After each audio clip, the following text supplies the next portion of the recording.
Good evening, ladies and gentlemen. Another Tuesday night with Abnormal Alabama, myhaunteddolls.com, and Miss Catherine Marie. We are here tonight for your benefit. Because this does us no good at all because you're not buying our dang books. Yeah, buy the dang books. But to gear up for a special weekend coming up, we're gonna, the three of us, you can get a selfie with all three of us. Can you imagine? And you can also buy some shirts, just like I'm wearing. And even, where's the collar? I know wasn't there a Bigfoot on this collar somewhere? No, not on that one. It's on the other side. It's on your right arm. Oh, here we go. I got one of those. Little bitty Bigfoot there. These will be on sale. Our books will be on sale. Kevin's got about 1,500 books. Yep. And he needs to sell them so he can retire next week. That'll happen. He's going to have some of his haunted dolls on display. I am going to be displaying some Radionics, Psionics wishing machines and giving some instruction on educating people on what these things are all about. So you don't want to miss that. And I'll also have a couple of interesting dolls on display. And maybe, unlike Kevin, I may have a couple for sale. Because unlike Kevin, I'm poor. Okay? You can tell I've lost a lot of weight because I can't afford to eat anymore. Oh, he's a big spender. So anyway, BJCC from 10 a.m. until 6 p.m. on Saturday, and then from 11 a.m. till 5 p.m. on Sunday. Join us. We three will be there on Saturday. I'll have to leave a little bit early for a wedding, and then Catherine will not be there on Sunday because she's got to film a wedding. So, but come Saturday morning, you can get a selfie with all three of us. So the show we're doing tonight is going to kind of lead into what we're going to be doing at this show, because we're going to talk about haunted dolls, which that's Kevin's forte right there. Haunted dolls. He loves dolls. He talks to them. He plays with them. He dresses them up. He cuddles with them. He sleeps with them. He travels with them. So he's a doll man. He investigates them and he has them, and that's about it. And he will walk up and he'll say, "Hey, doll." Hey, doll. He has a name for each one of his dolls. Anyway, I'll let him tell you his love affair with dolls this weekend. And he's going to introduce you to some haunted dolls during the first half of this show. Are you going to do any EVP stuff tonight, or just talk about dolls? I got a little Kathy here. I was going. Little Kathy. Since we're doing the haunted doll thing, little Kathy. I would bring little. How little is little Kathy? Little Kathy. And then the second half of the show, we're going to talk about Radionics, the wishing machine, and how you can get what you want. This is a book that will help you out in having your intentions come true. Look at those bags of money right there. I wrote this book, by the way. It's a small book, but it is well worth the read. So we're going to talk about that. Look at this. We're also going to talk about these kind of items. Do you know what these are right here? Do you know what those are? Looks like crystallized crystal stuff. Prism. It's orgone. Okay. And then we're going to go into Tesla a little bit, and we're going to talk about these purple plates. All right. And we're going to talk about vampire machines, Tepaphone, Teleforce, wishing machine, vampire machine. Omar's here early. Yes, Hello, Omar. Hey, Omar. Greetings from the big state of Alabama. Jalapeno. And Kevin and I and Catherine will be doing some TikToking and live streaming from BJCC, the Comic Con this weekend, where we will have a booth. So look for that. If you are too far away to come and we are not worth your effort to come and see, at least join us on the internet. Okay? Until then, we're going to get started. The first half, haunted dolls. Kevin's going to do a spirit box session with Kathy. Yes. That is what I plan to do. Oh, he's letting me. How about it then? Yes, I'm going to be doing a session with one of my haunted dolls, Kathy, here in just a second. I was just finishing up sharing this stuff here.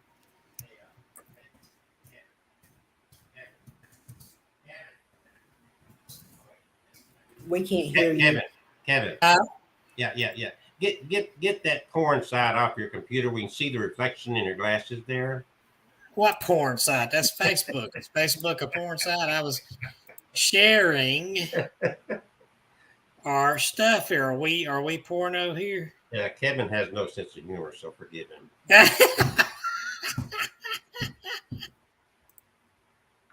But he does have a very evil laugh. Yes, I do.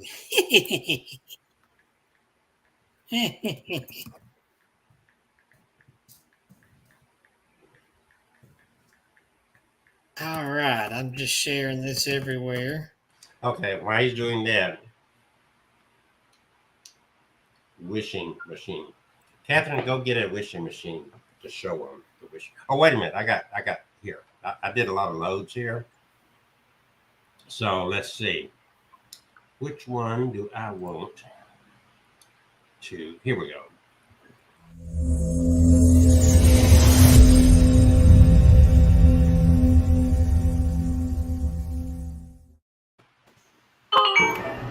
So what is your wish? Do you have a wish? I am the wish doctor. We can make your wishes come true.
So that's a preview of kind of, hello there, Playful Rain. Omar's with us early tonight. I'm glad you joined us, Omar and Playful Rain. We split in the show into two parts tonight because we got a big show. We're going to be in person at BJCC this weekend, 2 full days. And that's Kathy on the screen right there. That's Kathy. Say hi, Kathy. And we're going to find out if Kathy will talk to us. So until then, I'm going to back out of here. Playful Rain, and we'll get rid of your little message. So we said hello, okay, Playful. Hello, Playful Rain. Hello. And I'm going to back out, and we're going to let Kevin do his spirit box session. You want to back me out too, so I can hear Kevin? Little Miss Kathy. All right, there we go. All right. So we are going to talk about little Kathy here. Now, I guess we'll have to tell her story because she's got a pretty big story here. She comes all the way from Arizona, from the Arizona Paranormal Society. And she was once a little dancing doll. She had a little switch back here you can turn on. And she danced for a little while when I had her, but then she stopped working. So according to the paranormal team, they said she never did work. But for a little while, she did dances for me, I guess, because she was happy. I hope she's still haunted. I hope she did. They just got the doll confused with Kevin because he's the one that never did work. You know that. So yeah, this doll lived in a very seriously haunted house in Arizona that the Arizona Paranormal Team investigated. They would not give out the exact location. It was sort of a Amityville Conjuring House kind of situation going on where it got so intense the family fled and left their things behind. And this doll was left behind, and they said she would often move around on her own. And there's a little girl, a good spirit named Kathy. But it seemed like there was a battle going on in that house between good and evil spirits. And Kathy was one of the good ones trying to protect the kids there. and they said she kind of attached herself to this doll. I have gotten EVPs from her before. I know she's very, very much a joker. One of the investigators in Arizona took her home with him, and he said that he set her down on the table, left her there, and his keys were over on the counter. He came in the next day, and the keys had disappeared. So he could not even get in his car. He had to call one of his teammates to come drive him. When he gets back home later that evening, the keys are back on the counter where he had left them. Now, since I've had little Kathy, I've had things disappear and they'll just vanish for a couple of days sometimes. Maybe just same day or a couple of days later, it'll show up somewhere else. And I know I didn't move it. Nobody else moved it. So I wonder if that was little Kathy playing her little mischievous jokes. But she is a good spirit. And I bet she's happy she's out of that house in Arizona, but we're going to find out here because I'm going to do a little EVP spirit box with the necrophonic. And we have Kathy. We have I think this is a new toy. I don't think you've seen this yet. The REM pod. See that skeleton's eyes light up? Oh, wait a minute. He's lighting up on his own. Are you touching it? No, there we go. All right. So, Kathy, all you do is touch that rod there. I've already got this cat ball set up. I think you used to like playing with that. And I hope you're still here with us, little Kathy. And if you are, be sure to let me know. Make your presence known here. I'm going to go ahead and start up the necrophonic.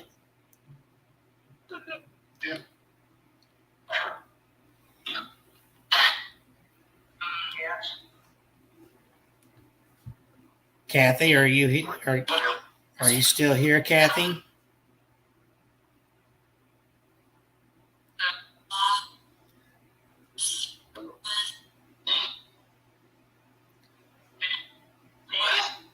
Yeah, hey Kathy, I just heard you. Yeah, you're still here. Good.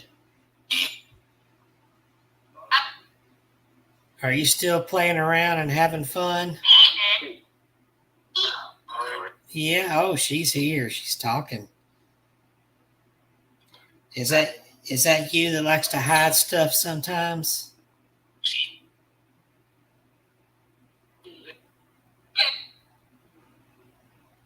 I heard a little giggle.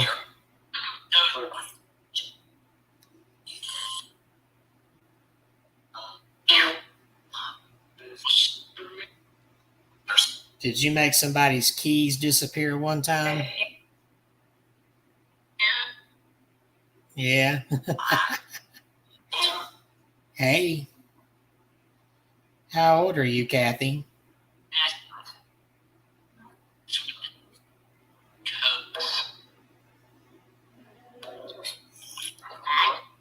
5.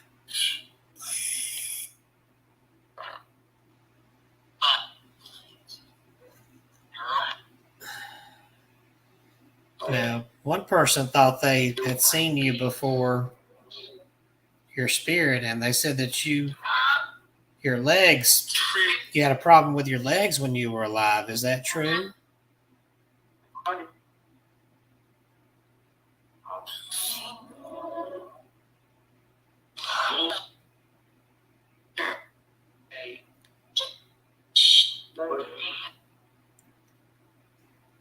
And they thought maybe that's why your doll was dancing so happy, because they said you're able to dance now like you couldn't do before.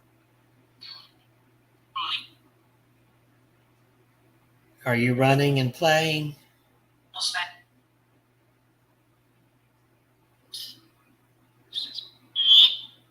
Yeah, that's good. I want you to.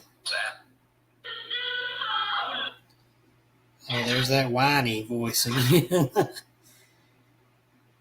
Kathy, do you like this house we've been living in, this new house? I heard a whispered no, but I don't think that was her. Kathy, do you like it here with this big old yard? No. Uh-oh.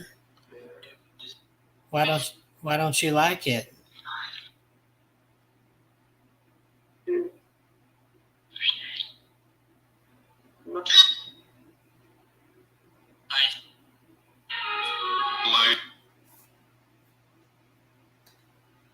Is there something specific you don't like about it?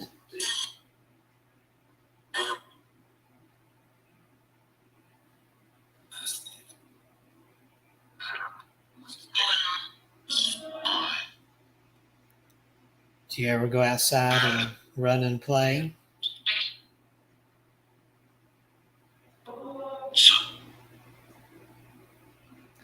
I bet I know what it do. Do you miss the horsey? Do you miss that big white horsey that used to be out there?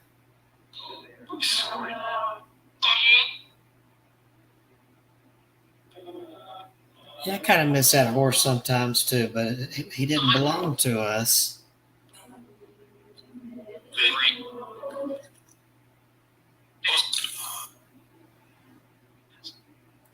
His mama had to take him to a different. His owner had to take him to a different place to live.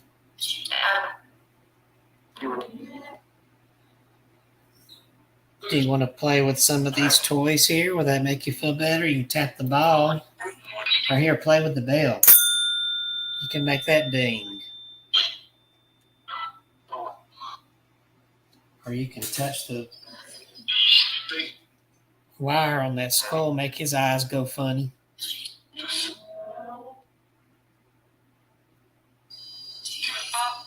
Here it goes.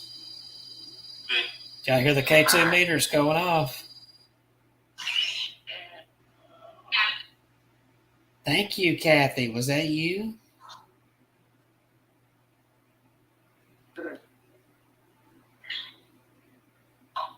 Was that you, Kathy?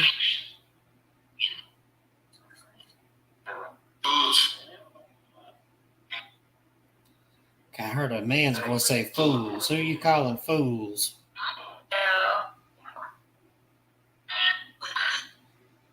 Kathy, are there other spirits with you?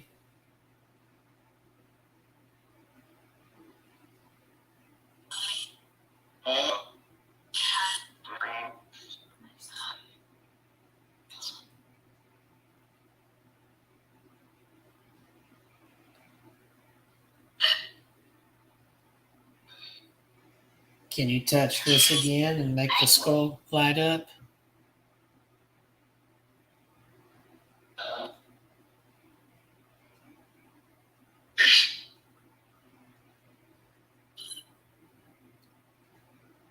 Sounds like somebody sneezed on the spirit box.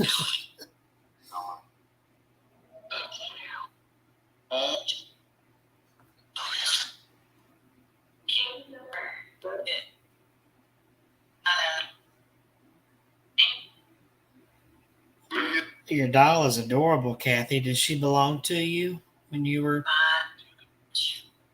alive?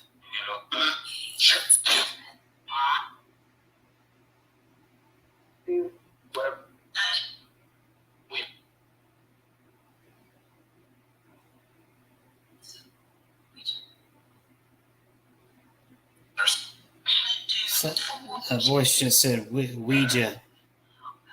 I wonder if it's reading the top of the skull here.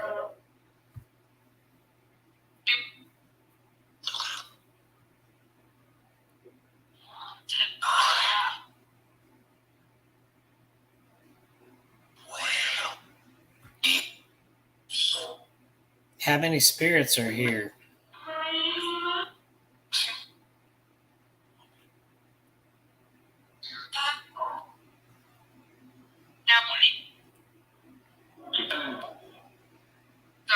Tell me your name, please.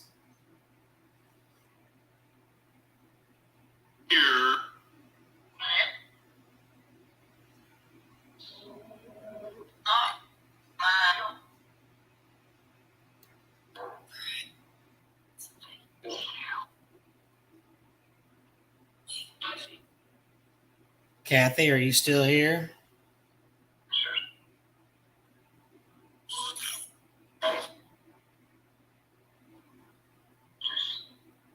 Is there anything you'd like to tell us, Kathy?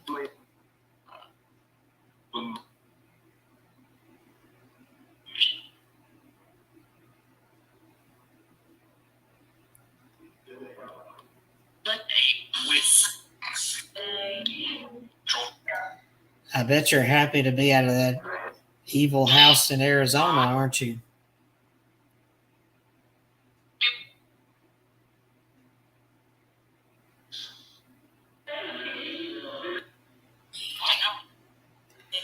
Did you live in that house in Arizona?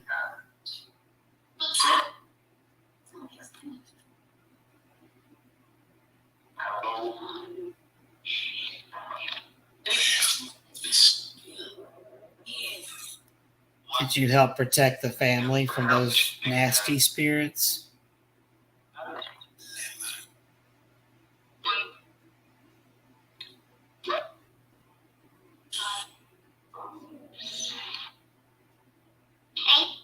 Hey.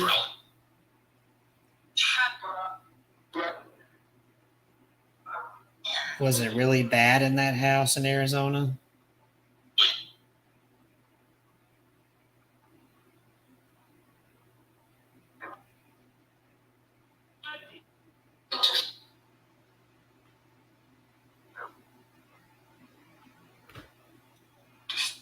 How bad was it?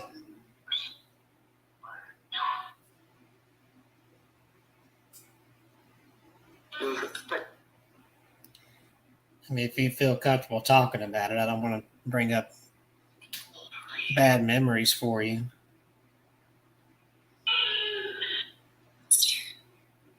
My house has got to be better than that house, isn't it? Sure. I hear some prankster ghost on there trying to answer for you.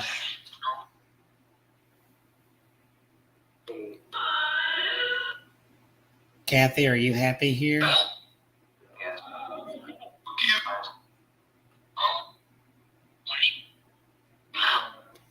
Why did your doll stop dancing?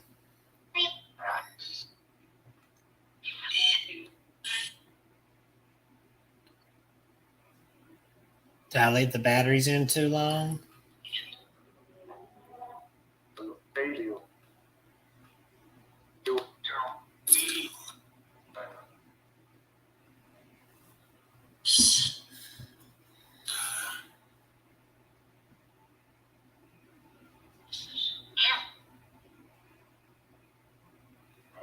I'd sure love for you to play it with one of these items again. I want to play with the cat ball and make it light up real pretty.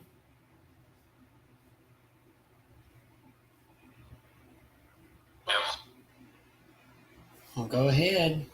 It's right there. Or you can ring the bell. Can you ring the bell for me?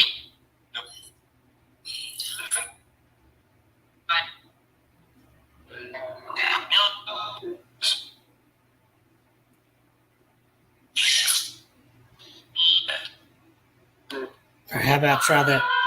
How about try the skull again? You want to play with that and make his eyes go funny like that?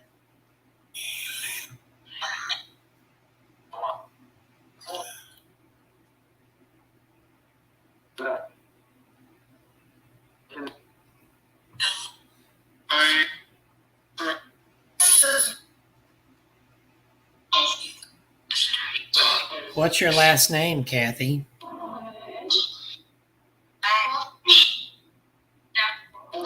Did you say Walton?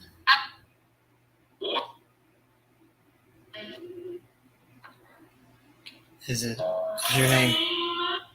your name Kathy Walton?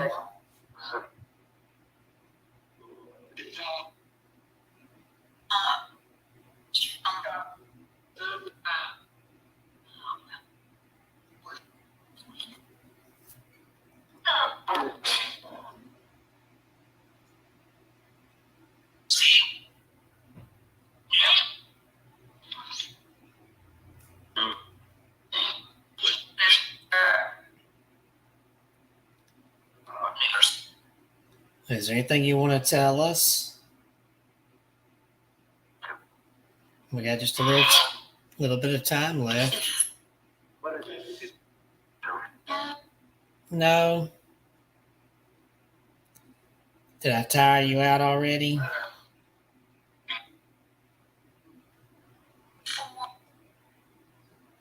It takes a lot of energy for a little girl to do the stuff you've done. You already lit that skull up. That was pretty awesome.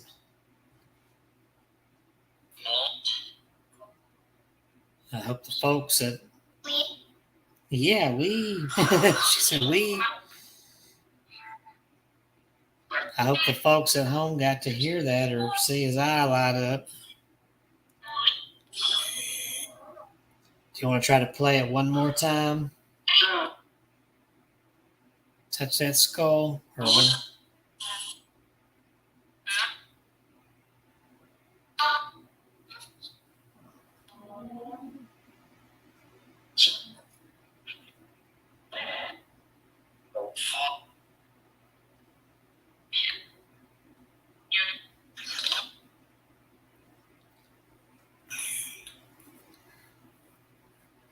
All right, last chance. Anything you want to say before we start?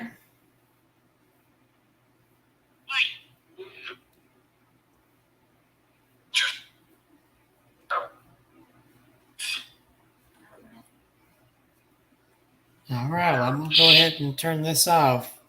I appreciate you talking to me. Okay. She's so cute. She said, Kay. All right, I'm going to go ahead and turn this off. If there's any spirits who don't belong, be sure to back away. One from 5. And I'm going to turn this off. So if you don't belong, go back to where you came from, and all spirits back away. 5, 4, 3, 2, 1. Thank you. Goodbye. Goodbye. Bye. Get your face over there in the camera. Did y'all see that K2 go off by itself? I did. I heard a bunch of words too. Did you hear the beeping it does is so faint. I don't know if you could hear the beep beep beep, beep on there. So tell us what you're going to bring with you this weekend. I'm gonna bring Haunted Dolls Tammy and Robin because they used to be so popular. When I used to go to Memphis, they were very popular. You're not gonna bring Patty Doll? I used to. I would bring her, but her back leg is cracked, so I stopped taking her around a lot because I don't want it to break. So keep in mind, folks, Kevin does not sell his dolls. No. He will show them to you. If you're nice, he might let you take a selfie with one of them. Yeah. Okay. But you also loaded some pictures of some other well-known haunted dolls. You want to talk about those? Yeah.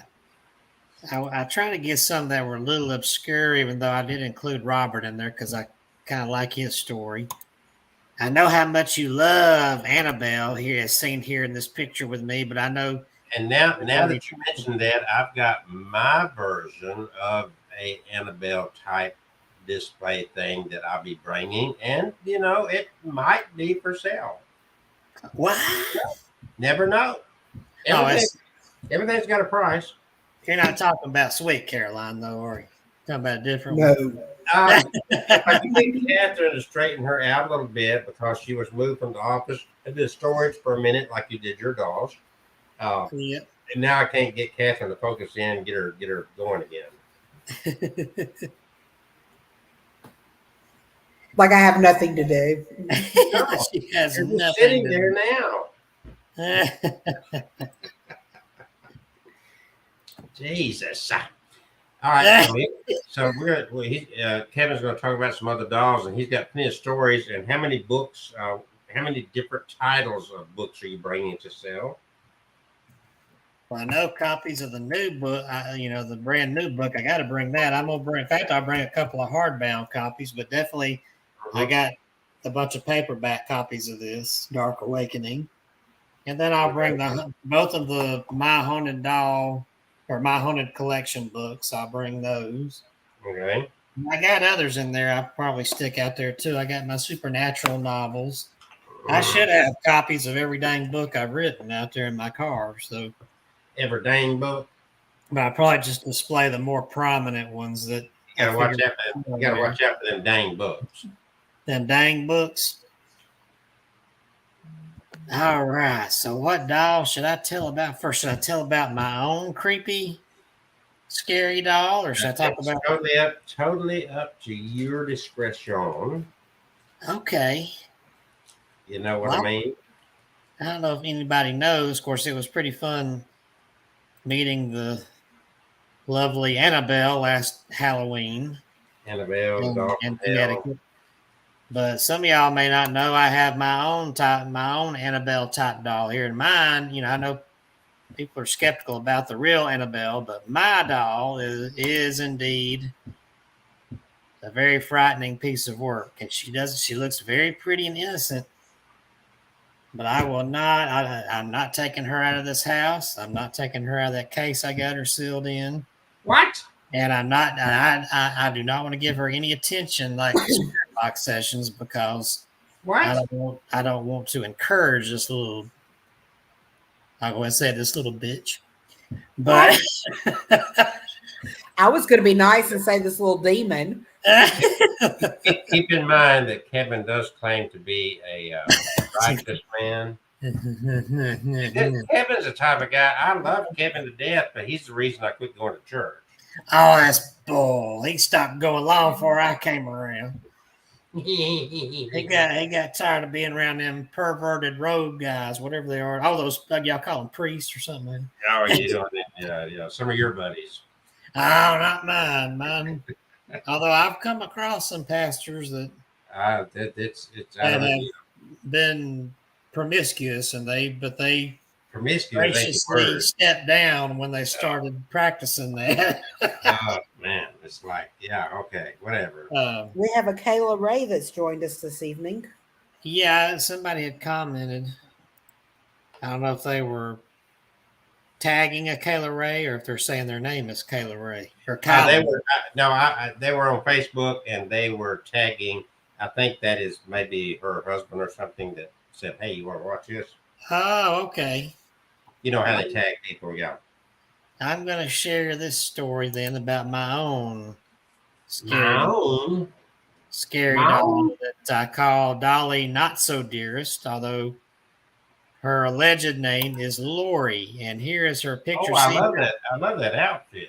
See how beautiful and innocent and precious she looks. I bet she's anything but. Let me tell about this. Tell it. Tell it on the mountain. There's the story. A client of mine, who I will call Vivian, That's not a real name. took an interest in haunted dolls after seeing several listings for such items on eBay. And I always warn people about eBay and Etsy. You got to be careful. She performed a haunted doll. Why you got to be careful? Why? Because some people may not be exactly honest about what they're selling you. Talking about unscrupulous people?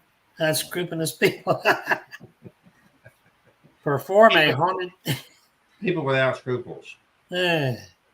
Perform a haunted doll search on such a site, and one will find many listings for dolls, paintings, and other items alleged to be haunted by a ghost or two. The problem, aside from there being some sellers who are being dishonest in order to make a fast buck, is that sometimes an item alleged to be haunted may not be haunted by something positive. Vivian, whose curiosity took place before she and I crossed paths, would find this out soon enough. Vivian was a fan of the paranormal, particularly ghosts. She had a keen interest in finding a way to have her own spooky experience, perhaps even inviting a spirit to live with her in her house. Her first thought to accomplish this was purchasing a haunted doll, for she possessed a love of dolls as well. While scoping out the many listings of beautiful yet haunted dolls listed for sale at the time, She came across a listing for one said to have a spirit named Lori attached to it. Let's see. The doll looked like something out of the Gone with the Wind movie with its lovely green velvet antebellum dress and coat, the matching hat, ginger locks of hair, and bright sparkling eyes, as you see there in the photo. So angelically beautiful and captivating was the doll that Vivian found it difficult not to adopt her. The spirit, Lori, was said to be that of a young woman in her early 20s who lived back during the antebellum times in America. She was a pleasant spirit with a sweet personality, was caring and very protective of her owner. Lori had passed away at a young age due to an unknown illness, one of many that probably ran rampant through the country during that time. The seller described Lori as being more like a guardian angel than a spirit. She said the spirit brought peace and harmony into the household and even good luck. Some of the claimed ghostly experiences with the doll were footsteps, objects sometimes moving around, and a woman's voice heard speaking from the seller's spirit box when she attempted to investigate it. By all accounts, this ghost was a human spirit, and a pleasant one at that. With such an angelic-looking doll and such a positive story attached to it, what could go wrong? Vivian thought to herself. She immediately put in to purchase the doll. The listing was a buy it now, so she did not even have to wait and bid.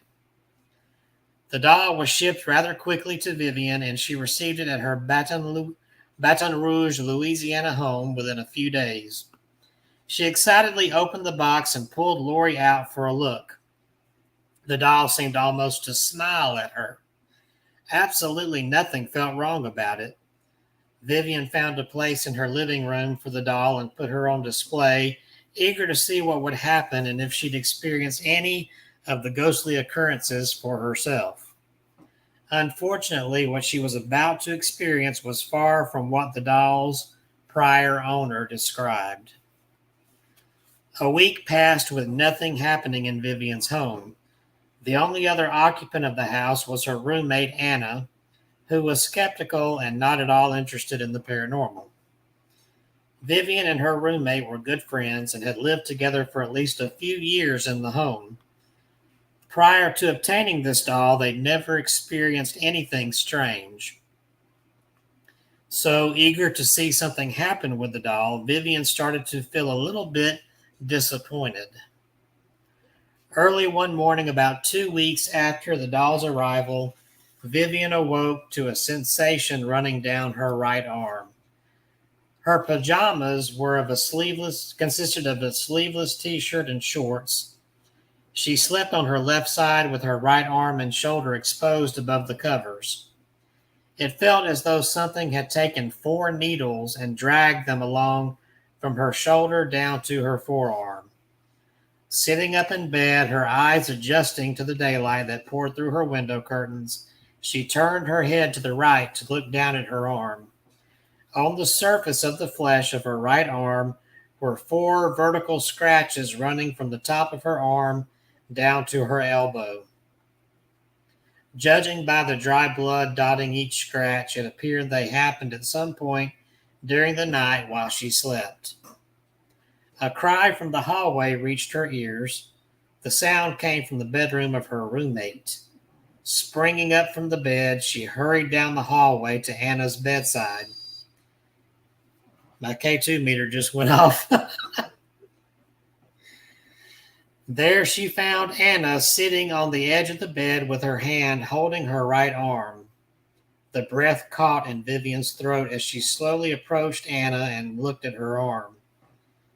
Anna took her hand away to show Vivian what she'd found on her arm when she woke up. There, going from the top of her right arm to the elbow, were the exact same 4 scratches. Vivian showed her arm to Anna, and both women stared at each other slack-jawed. There were no pets living in their home, and the doors and windows of their apartment were locked tight. Both women came up empty as to an explanation for how the scratches occurred. A few more nights passed with no occurrence. Then on the third morning after the scratches, Vivian awoke to a stinging sensation, this time on her left leg.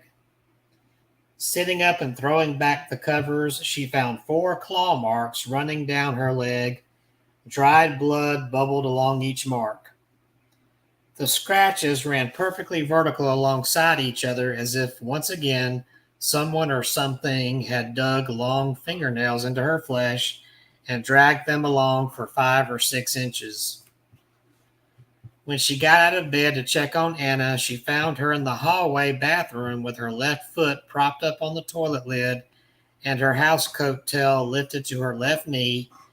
And as she inspected her own leg, the same scratches ran down the same exact area of her leg. Anna looked at Vivian and frowned. "Don't tell me it happened to you too." Vivian nodded and showed her own newly acquired scratch marks. The similarities were beyond sinister.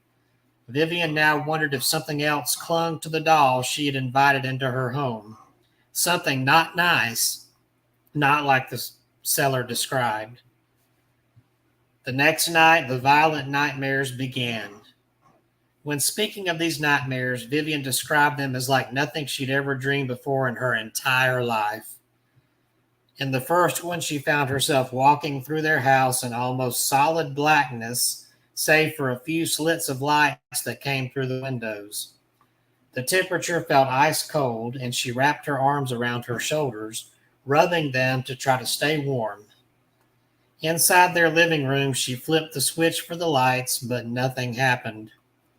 She went from one room to the next, trying the light switches and lamps, but nothing worked. Suddenly, she felt like she was being watched. Somewhere inside the house, a snarl emitted from the darkness. Vivian felt the sudden urge to run to her bedroom. When she reached it, she dove for the bed and crawled under the covers, cocooning herself within.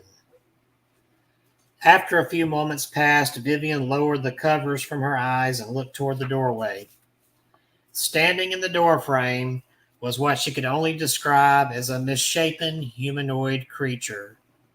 Its head was slanted at an unnatural angle, and the arms hung awkwardly down to its sides, but no hands were attached.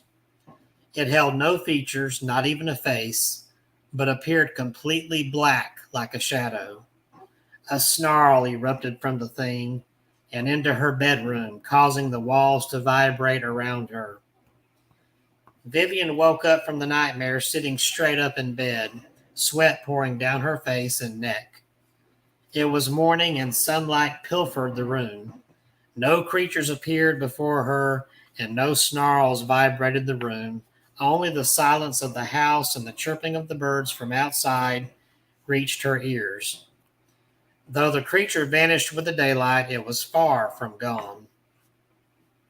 Over the next several nights, Vivian experienced even more nightmarish images in her sleep. In one dream, she found herself inside a slaughterhouse.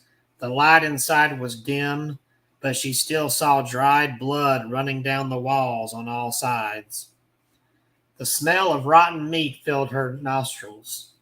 Screams like that of a wounded animal drifted around her, yet she saw no sign of life within the large room or any source for the noise. As she spun in a circle around the room looking for a way out, she spotted the same dark, misshapen mass standing not too far behind her. It looked at least 8 feet tall and towered over her, its arms outstretched. She realized to her horror that the screams were coming from within the body of this creature. It rushed at her, and she awoke again in her bed in a cold sweat. In other dreams, she visualized people being murdered, creatures devouring flesh, and other similar grotesque images. Each time she awoke in that same cold sweat. And every time, though she found herself alone in her room, she did not feel she was really alone. Even in daylight, she always felt like something was watching her wherever she went. She sat down with her roommate and discussed her nightmares and feelings. Much to her surprise, her roommate described having the exact same nightmares and the same feeling of being watched. Something seemed to want badly to terrorize both women, and all of it seemed to start with Lori entering the home. The final straw occurred one morning when Vivian awoke in her bed once again from a terrible nightmare. She dreamed that a faceless attacker, what appeared to be a large man with no face, was pinning her to the ground, his fingers around her neck and squeezing tightly, trying to strangle her. When she awoke, much to her horror, she still felt the fingers held tightly around her throat. Though she saw nothing there, she felt an invisible presence pinning her down to the mattress, its icy, invisible fingers squeezing her throat hard. She struggled to breathe, her face wincing in pain. In her mind, a memory flashed from when she was a child and went to church with her parents. She remembered learning about angels and demons and how prayer held power enough to fight off the devil and any of his minions. Instantly, she began praying over and over in her mind for God in the name of Christ to cast away this being.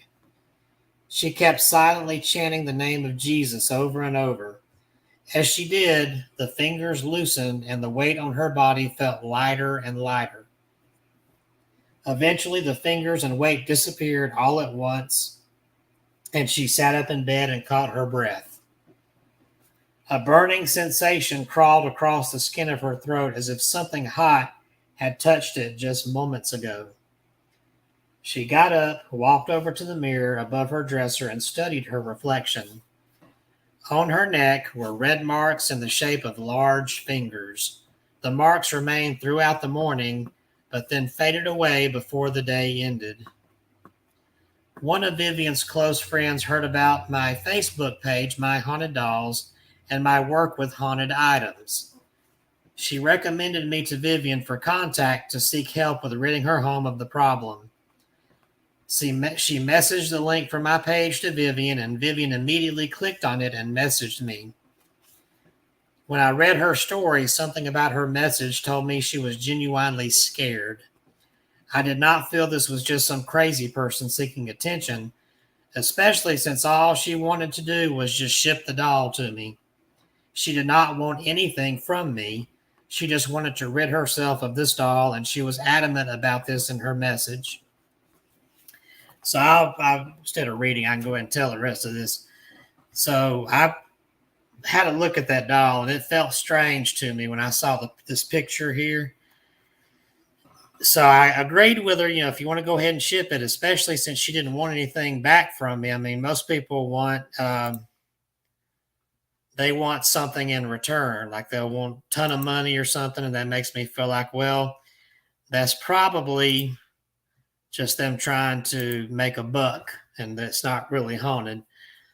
But in this case, this woman seemed very genuine, and as soon as I gave her my address to ship it to, it wasn't a day or two later that sucker showed up on my doorstep in a FedEx box. And it was funny, well, not funny, it was freaky that I was off that day. I guess I'd taken off work for some reason, and I was relaxing on the sofa with my cat, and I started feeling nauseous all of a sudden. And right then, I heard a large vehicle pull up in front of my house. It sounded like when, UPS arrives. And lo and behold, I go to the door and I find the box there from this lady in Baton Rouge, and my nausea increased. When I picked up the box and brought it in, I felt very uneasy. My cat is normally very, very nosy when it comes to my packages. She always, when I put it on the counter, she'll hop up on the counter next to it and go sniffing it out. She'll watch me open it, and she'll climb up there and want to look inside the box with me. When I brought this box in, she took off running and hid in my bedroom and would not leave my bedroom. And so I'm sitting there open this box and I pull out this doll, Lori, and just right away I'm like, yeah, there's something wrong with this. I mean, I felt nauseous. I was getting the shakes. I said, yeah, there's something nasty here. I had already prepared for her. I had a case I'd bought, a plastic doll case that I could seal up. I put her doll on the kitchen table. I put on my blessed crucifix that I got, and these blessed medallions I'd received from a demonologist I met several years ago. And I got out the holy water and I started splashing this doll and praying in the name of Christ to cast this thing out, to bless the woman it came from and her roommate, to bless anybody who'd come into contact with this thing, cast this thing out in the name of Christ. And I'm just, as I'm doing all this and slinging the holy water, I feel the crucifix, the rope it's tied around. Granted, it's a little thin rope, but I felt it getting pulled, and all of a sudden the rope snapped, and that crucifix fell on the floor. It felt like something yanked it. And, my automatic response was to go, but I just a blessing from God. The words I'd learned from another paranormal investigator years before echoed in my head. Don't show it fear, because it feeds off that. So I said, I'm not going to show it fear. I bent down, I picked up that crucifix, and I put it on the doll. And I kept praying and slinging that water. And I did this until I started feeling the nausea go away. The environment around me sort of felt lighter. And then the cream of the crop, the cherry on top, was when my cat finally ventured back into the kitchen from out of hiding, and she was happy again. So I put the doll in the case, threw in some extra holy water on it, sealed it up, covered that thing with holy water. And she's been kept there ever since on the top shelf, the highest shelf I can find in my house. One time I had my paranormal team, Scare of Alabama, visit my house. I used to invite them over at least once a year to come hang out and see my haunted items. And one of the team members, the last one I would have expected, this big dude, he's husky, and he's in the room where the Lori doll is, and he sees her and he just becomes entranced. I noticed he was just staring at her. And he turned around to me as I was talking to a couple of the other investigators, and he had this wide-eyed look on his face, like desperation. And he starts begging me, please let me take this doll home with me. You got to let me take her home with me. Now, this guy hates dolls. He has said over and over again, he's always told me, you can have them. I don't want anything to do with dolls. Yet here he is all of a sudden wanting this doll. And he starts pleading with me, and his eyes start glazing over. And I said, you know what? You need to step away from that doll and leave the room.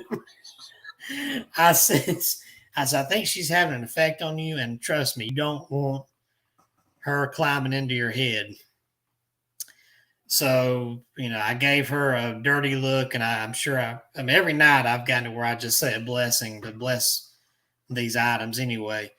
But I took him out. When he got outside the room, he was fine. He didn't mention her again. It was like it never happened. But she wanted out of that case. And after a while, I think that was only 2 or 3 months after I had blessed her, she was wanting out of that case. But eventually she got quiet, and I haven't heard anything out of her in a long time, which is good. But I still refuse to take her out of that case, to give her any attention. That's why I don't bring her on here to do any spirit box, because I'm not going to give her any attention.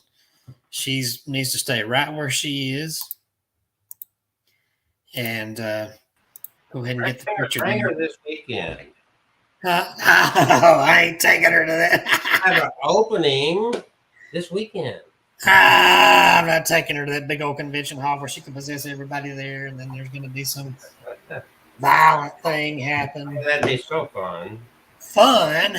And then we'll be on TV, and then that's what you want. Sell more books. Not in that capacity. Oh yeah. They'll be running me up the river along with all the pro-gun people. Oh Lord, that's that crazy haunted dog guy. He did it. He's evil. Woman. Well, he's been talking about haunted dogs, and of course that's his favorite subject. And this weekend at BJCC at the Comic Con, our dear friend Kevin Kane is going to have some of his dolls on display, not for sale. Nope, nope, nope. Don't even try to steal one, or he will put a curse on you with his voodoo doll. He'll stab you with those pins. How about I just let Lori pay you a visit, maybe? And he does love to talk about these stories, as you've noticed. So he might even tell you a story while you're there, but you can at least buy some of his books. How's that? Yeah. And I might bring little Kathy with me. She hadn't been out in a while, and she's tiny. She can. Teeny tiny Kathy. She's a little petite, and she All doesn't right. hurt anybody. She's a good spirit. I'll give you about 6 more minutes to talk about your stuff. My stuff. Your stuff. Well, let's see here. I'm going to have some of my stuff with me over the weekend. MyHauntedDolls.com. That's my website. Bye. And I've got all my books out there in the store. The story I was just telling you is from that book there. There's Lori on the cover. My Haunted Collection, The Dark Side. Mm. And of course, the original My Haunted Collection, which is about some of the nicer spirits that I originally collected. Yeah, the kind that favor me. And some of my supernatural novels, like Crimson the Blood Painting, and that catch you. Patty Doll, Tammy Baby. In fact, I'll have Tammy with me right there with her books. And the newest book, Dark Awakening and Other Tales for a Midnight Hour. I'll have a couple of hardbound copies while they last, but I'll have paperback as well. But you can always go on myhaunted.com anytime and buy autographed copies. They're on Kindle, they're on Amazon, Books A Million. Some of them are on Barnes & Noble, although B&N's got a little stingy about what they carry here lately. Okay. My books. So that's my stuff. And now, did you want me to tell about some more of these haunted dolls, or you want to do some plug-in, or what you want to do? I got the last half of the show. You still got 5 minutes. Don't waste it. Oh, I thought you were. Oh, well, dang. No, I ain't putting you on. I'm trying to be fair. You gonna hog the rest of the show? I better tell about some I creepy ain't gonna dolls. hog nothing. I let you just go on and on and on and on and on and on and on and on and on and on. Get going on and on. Out here, okay. Well, you better hush. Is that your family? Is that my what? Your familia. No, this is the doll that aged. Where is his story at here? Because I want to read this book. And these are. I'll do the short versions of these. Keep in mind, folks, that it is a story. That's a doll? Yeah, this is a doll that started out a cute doll, and he turned into this. Let me read the story here. When dolls age, they tend to look quite creepy. Hair falls out, color fades, cracks appear, and at times the eyes go missing. It is a natural process that comes with time and neglect. But this doll is different. It has aged like a person does, though much more rapidly, and many believe it to be haunted. Objects age, that's simply a fact. They crack, they peel, they get dusty, they degrade. This being known, there are still many who believe that the way this particular doll has aged is something infinitely creepy, something maybe even paranormal. The family in question has never been named due to wanting anonymity, but the story is simple enough. They were an average couple who had children, and one birthday or Christmas, they bought their young daughter a regular run-of-the-mill doll. The doll was loved by the young girl, but as with most toys and children's possessions, the doll was largely forgotten as the daughter outgrew it. Eventually, the children moved out of home, and the parents, rather than throw the toys and memories away, decided to store them in the attic. Although the doll had been well played with, it was still in rather good condition when it was placed in a box and forgotten about. 11 years later, the family were having a clean out of the attic when they stumbled across a rather odd-looking doll. As seen in this picture, the doll was wrinkled, aged, like that of a very old person. The arms were stiff and mummified, wrinkles running along their length. It was when they recognized the clothing and other items in the box that their blood ran cold. It was their daughter's doll. Once a baby face, it had now aged. Incredibly, it had aged in such much the same way a human does. The wrinkles were all in the right areas, but it was the eyes that were most haunting. Once those of a doll's, they now looked human. Looking in them one could almost detect a presence, maybe a spirit. The family got rid of the doll, and the new owner soon parted ways with it to a new owner. It is not known where the doll is today or even what it looks like. There's a bit of debate as to how the doll aged. A few people, doll collectors and the like, say that the plastic or organic material had degraded, like a kind of a rot. However, many counter those claims with the fact that doll rot generally leaves a doll cracked, brittle, but not wrinkled like this. Those who take the paranormal stance in regards to this curiosity believe it possibly has an attachment. Maybe some entity has taken up residence from the doll, possibly way back when the daughter would still play with it.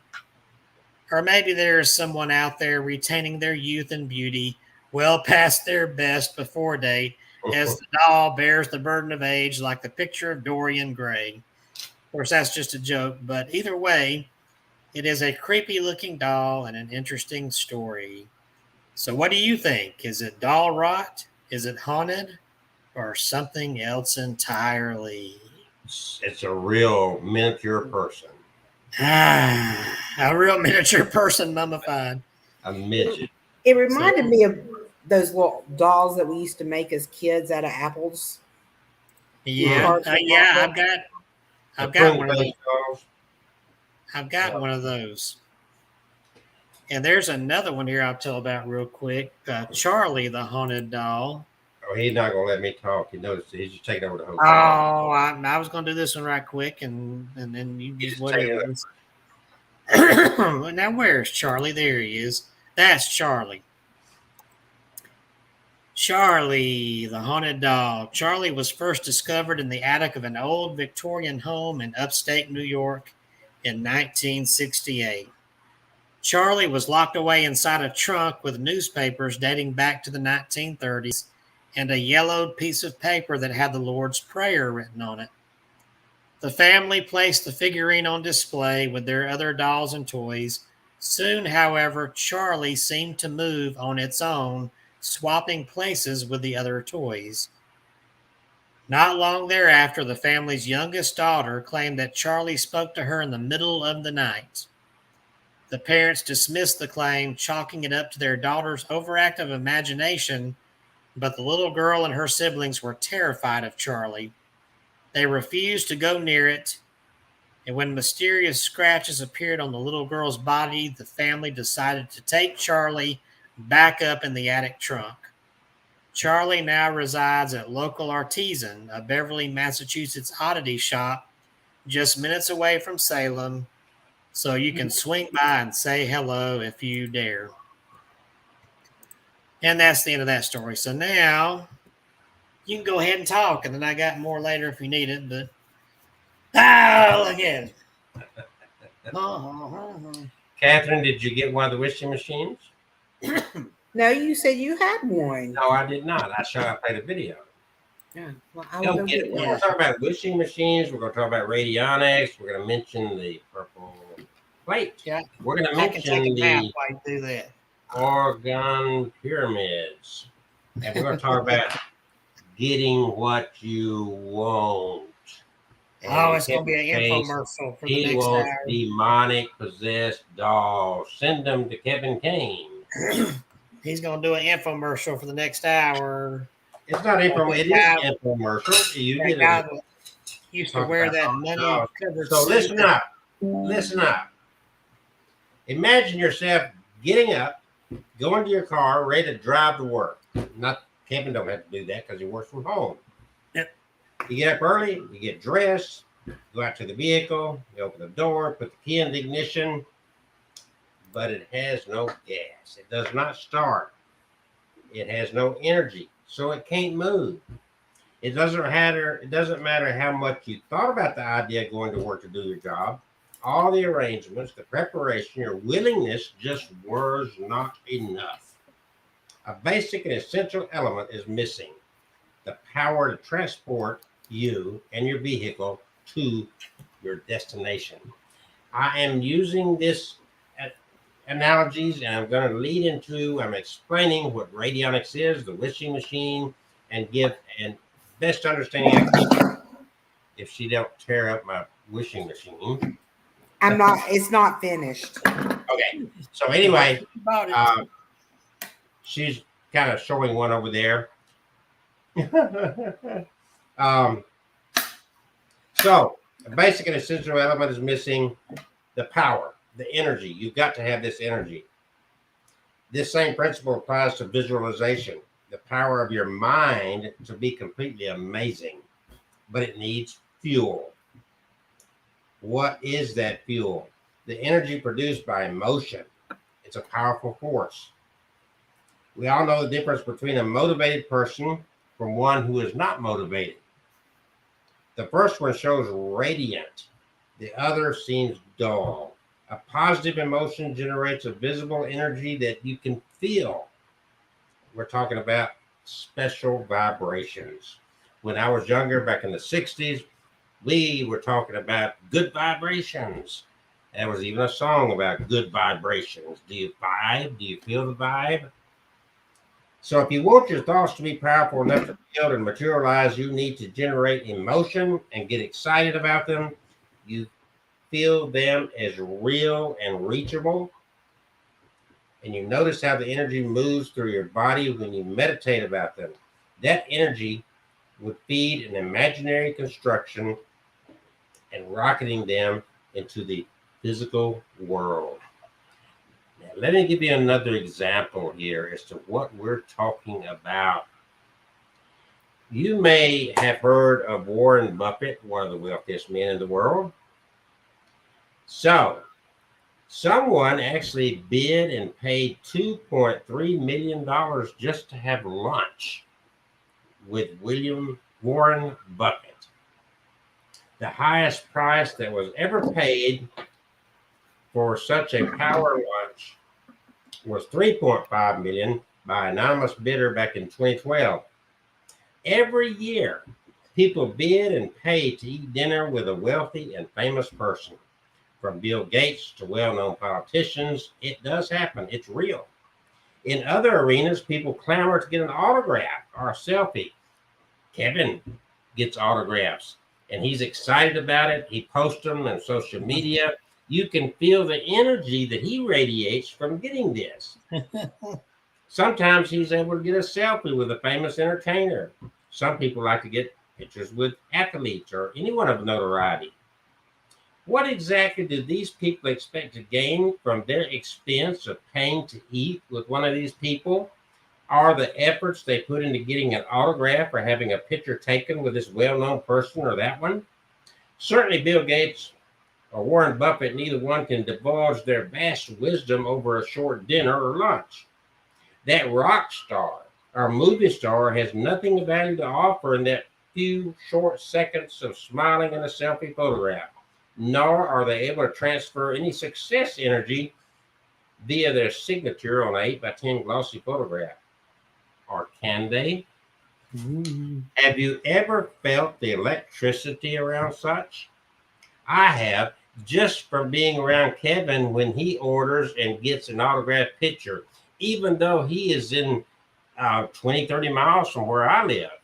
And he posts this on social media. I'm not looking at the real picture and I'm not sitting with Kevin, but the energy he radiates from the excitement he gets is real, and you can feel it from this distance. Have you ever experienced that? Have you felt the energy from someone who's telling of their brief encounter with this famous person or that one, or even the sharing of that autograph? of this well-known figure that signed on a picture and even inscribed the recipient's name on it. Even though it was not you that had the experience, you were able to feed off of that energy being shared by the person that did have lunch with Bill Gates or took a random selfie with Lady Gaga. And that person who had that dinner with Buffett went on to spread that energy that they gained from that brief dinner with countless others by sharing the experience on podcasts, TV shows, sometimes even in books and articles. Energy. This is what radionics is about. This is why I call this the law of attraction on steroids. The fact is, we're talking about the transference of energy. People pay and endure long lines to get into a concert, to be in the same room with this entertainer, not even having a conversation with or getting close to this person of fame, just being in the same room.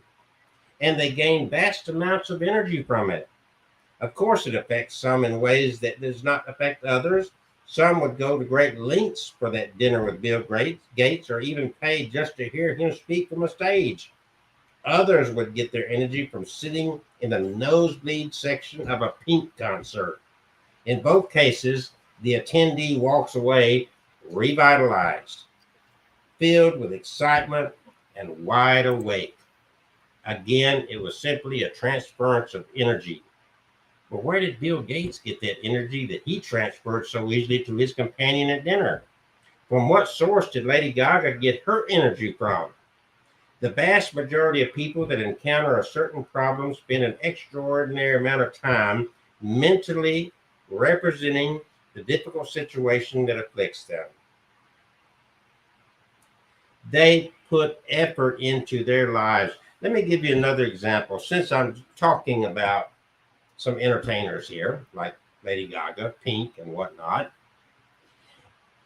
you don't realize all the songs that you've heard and listened to on the radio throughout your life, how many of those songs just flowed from the writer in they're riding on an airplane or maybe sitting in a bar and you've heard it. They ended up, the words just started flowing, the lyrics started coming out, they wrote on the back of a napkin. Have you heard those stories before? I bet you have. People struggle to write that big hit song, and they struggle, they rack their brain, and then all of a sudden, from nowhere, when they least expect it, it just flows. Kevin's a writer like I am. I'm sure, Kevin, sometimes you'll go through and you'll struggle to get to that next paragraph or the next chapter. You'll struggle and struggle, and then all of a sudden the moment comes from nowhere and the words just flow. Yep. Wherever you are, you've got to get to your laptop and you got to start typing because, you don't even know where those words come from, do you? I even have a notepad app on my phone in case I might know. You never know. It just all of a sudden it flows. But see, the whole time you're sending that intention out into the universe.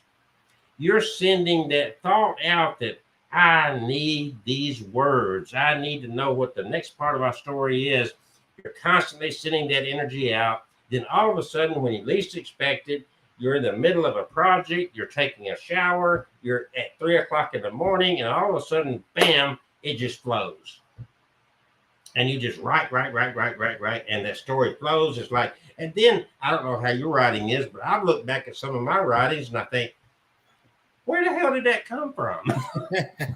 You ever get that feeling? Yeah, I've gone back and read stuff I published 2 years ago. I think, dang, I'm a pretty good writer.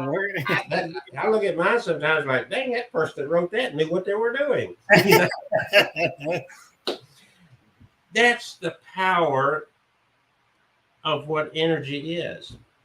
I remind people, I was a nerdish little kid, and I was into radios, electronics. This is back before when we were just going from tubes to transistors and whatnot. And I even took courses at Calhoun Technical School just outside of Decatur.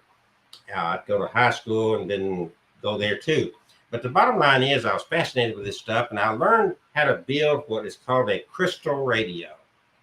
Did you know that you can take a coil this is thread, not wire, but that imagine that's copper wire around there, and you can take nothing but a diode and a couple of other things there, and some headphones, and without applying any power whatsoever, no battery, no AC power, and you can receive radio stations and hear radio stations on this device called a crystal radio that you built that has no power connected to it. How is that possible? Because the energy is out there in the atmosphere. Most people have heard of Nikola Tesla. Tesla created a Tesla coil. You can take a Tesla coil, and most of us have heard of Tesla coils, I assume, and you can hold a burned out fluorescent light next to that Tesla coil, and it illuminates it. You can hold light bulbs next to that Tesla coil. Don't connect it, just hold it near that coil, and it illuminates it. Tesla was onto something.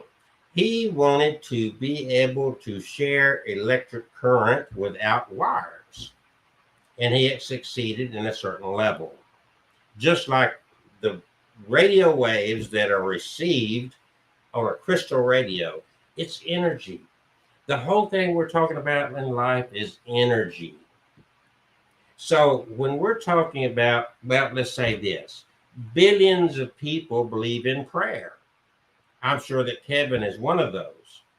And they believe that prayer works. Don't you, Kevin?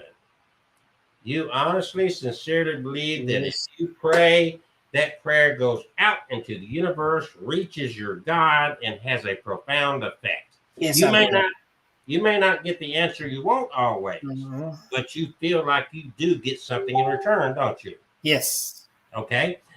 This is the same concept because you're sending, you don't even have to voice your prayer. You can just think the words. Is that true? Oh, yeah, that's prayer. Yeah. Yeah. Do So when silent you prayers all pray, the you time. don't have to sit there and say, "Dear God, please, blah, blah, blah, blah, blah, blah." You can just silently think the words. Mhm.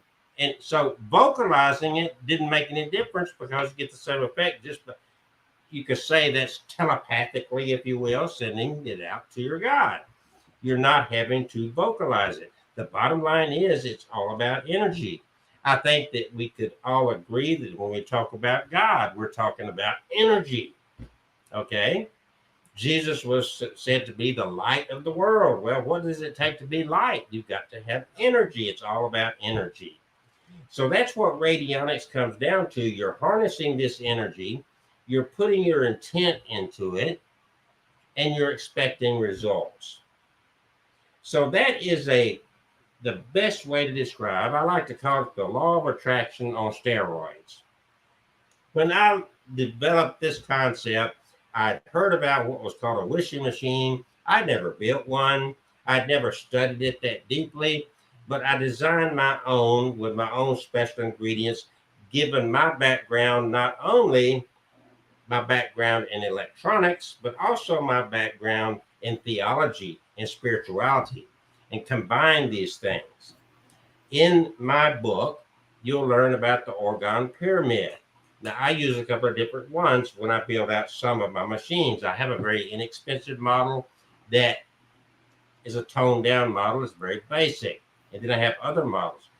You talk about Nikola Tesla. This has something to do with Tesla right here. Fascinating, very fascinating. And I will share just a little bit with that because I have only spoken and I've covered a lot of territory in just less than 20 minutes. So these are called positive energy plates. And I use these in some of my wishing machines. Now, these are not inexpensive at all. They jack up the price of my wishing machine somewhat. So the atoms and electrons in this aluminum have been altered so that these purple plates are in resonance or in tune, if you will, with the basic energy of the universe, creating a field of energy around themselves that will penetrate any material substance by osmosis. The energy is very beneficial It's a life force energy. I noticed that even though I've been using these and promoting these purple plates for some time, that one of another person that deals with similar things has just now caught up with me on these. So that is the very simple basis. Catherine had one of the wishing machines in her hand there. I'm going to drop Kevin out for a minute so she's got more space. You'll see there's knobs on it. You'll see the purple plate, and you'll see on the side there. Okay. Now this machine, which is not completed, it'll be completed tomorrow. Um, I've got all my parts inside of it, so I there don't you go. misplace So them. the inside of it is built in a special way as well. There's 5 knobs on it. There's the purple plate, which is called a stick plate. There's the input side, which is to the left on your screen, and the purple plate is the output plate. I'm not going to go into great detail how you use this, but you put your intention on that copper field right there, and there is a coil of wire underneath that.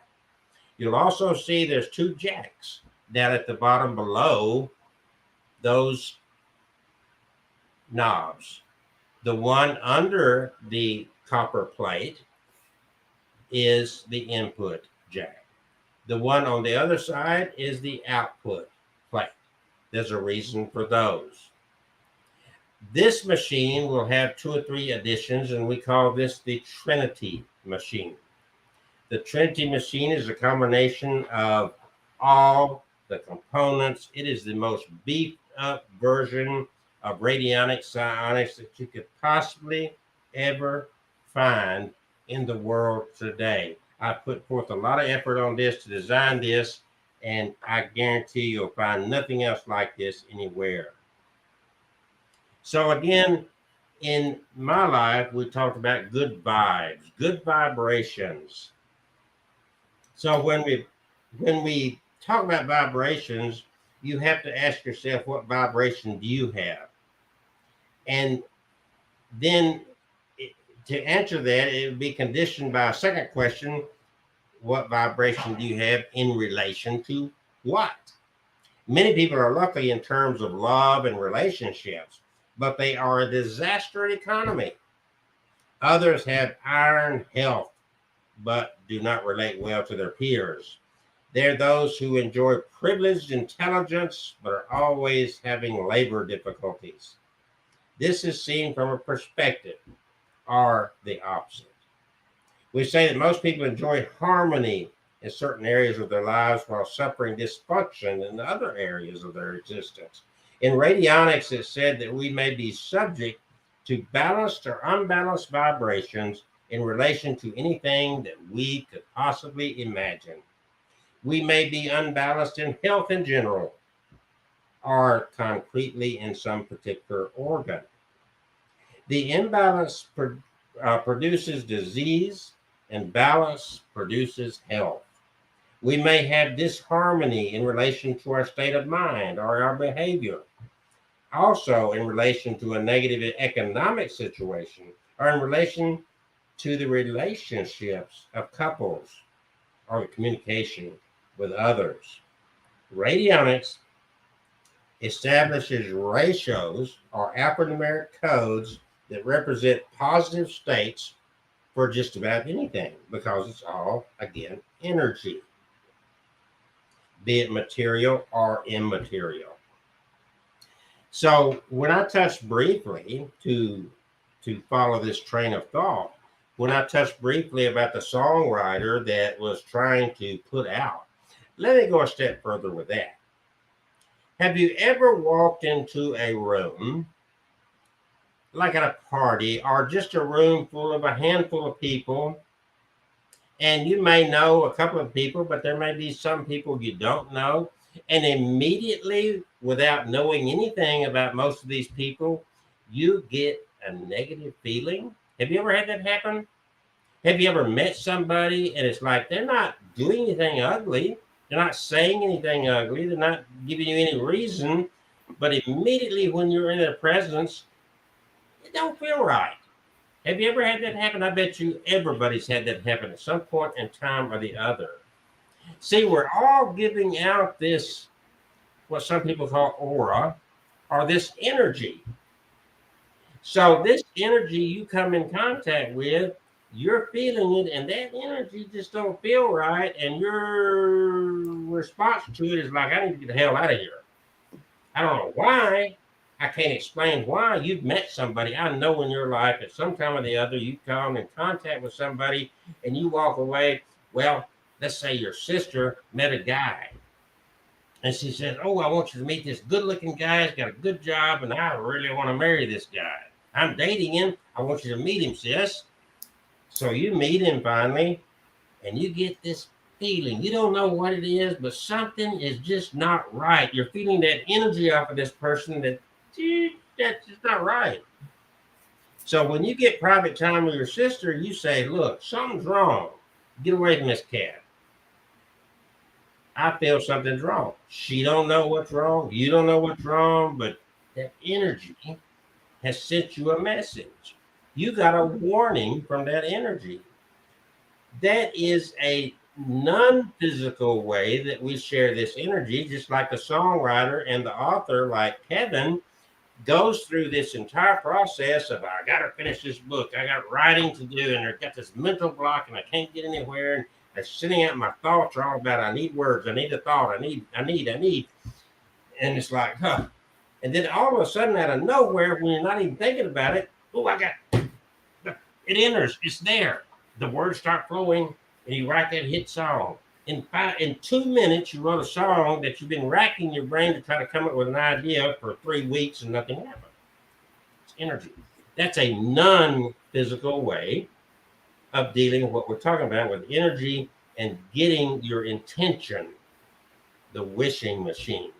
Now, the way the wishing machine works, which people, there's one guy that bought a wishing machine from me, and he's like me, he's bald-headed. And he thought that he was going to get this wishing machine, and all of a sudden he'd put on there, I want a head full of hair, and he's going to wake up the next day with a head full of hair. The wishing machine doesn't work that way. First of all, the wishing machine is not going to violate the laws of nature.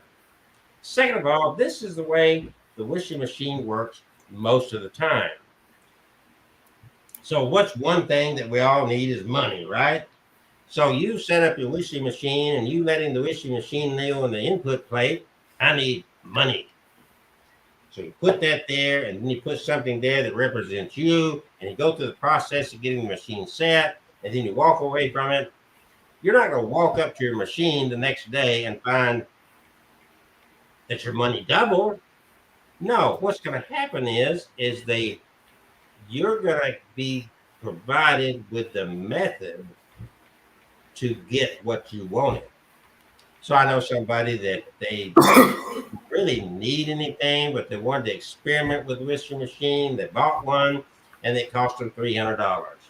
And they're looking at it, they read the manuals and learned how to use it, and they're thinking, what do I want to ask for? And so he thought, well, I spent $300, so I want to get my $300 back. So he set the machine up for that $300. Within 3 days, he gets a phone call. Hey, Bob, there's a group over here that wants you to come and speak to them, and they're offering you $300. That's the way the machine works. It's not some magic potion that you're just going to all of a sudden poof. I had one lady that won the lottery, but guess what? She had to play the lottery. It wasn't like the lottery ticket just landed in her lap because she had a wishing machine. This is the way the wishing machine in radionics works. Kind of like the law of physics. For every action is the equal and opposite reaction. You're putting your intention in, you're letting the wishing machine put that out to the universe, and it's giving you a way to accomplish. You could get, I've got a car problem. I need new tires. My car's falling apart. I need new tires. Well, you're not going to get out there and all of a sudden, whoo, I got new tires on my car. But the opportunity is going to show up to where you're going to find a way to get those tires, but you've got to act on it. The problem is presented, your intention is presented, And the wishing machine, through this universal energy, is going to present you with the door to open to get and fulfill your intention. That's the way it works. So we've got that energy. We talked about you go to a concert. Catherine over there went to a Pink concert, and for days after she went, you could feel the energy that she got off of Pink from this concert. Okay? And it didn't matter whether I liked Pink or not, but the energy was there. She didn't meet Pink. She never got close to Pink. But Pink radiated that energy throughout that entire auditorium. Catherine was a recipient of that energy, and she carried that energy forth from there, and she spread it to everybody she ran into. It didn't last forever, but it lasted long enough to where everybody was, woohoo! It energized everybody she was around.